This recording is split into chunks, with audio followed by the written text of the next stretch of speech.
24 April. Die skatte van Gods genade is vir ons. Laat ons met vrymoedigheid na die troon van sy genade gaan.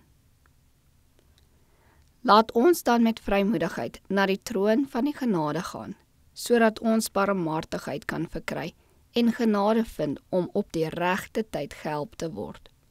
Hebreërs 4 vers 16.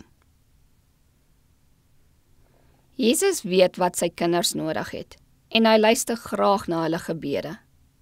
Die kinders moet die wêreld uitsluit, ja, alles wat die gedagtes van God wil wegtrek.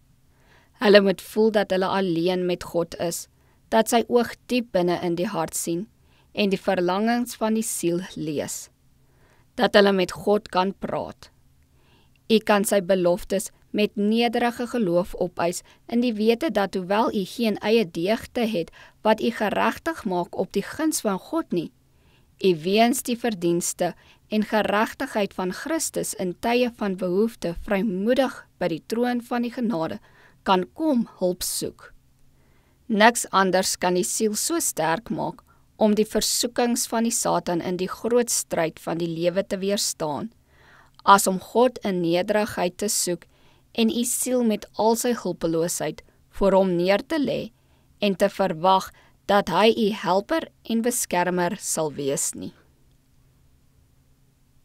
Met die geloofsvertroue van 'n klein kindjie moet ons na ons hemelse Vader kom en al ons behoeftes aan hom meedeel. Hy is altyd gereed om te vergewe en te help.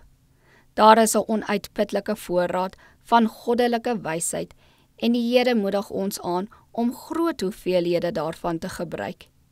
Die verlange wat ons na geestelike seëninge behoort te hê, word met die volgende woorde beskrywe. Soos 'n hert wat smag na waterstrome, so smag my siel na U, o God. Ons behoort 'n dieper sielshonger te hê vir die ryke gawes wat die hemel aan ons wil skenk.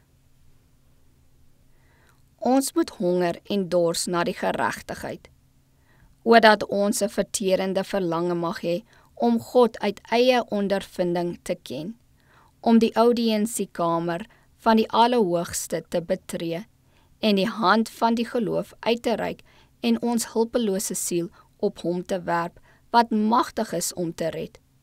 Sy goedertierenheid is beter as die lewe. Hy verlang om aan die mensekinders die rykdom van die ewige erfenis te skenk. Sy koninkryk is 'n ewige durende koninkryk.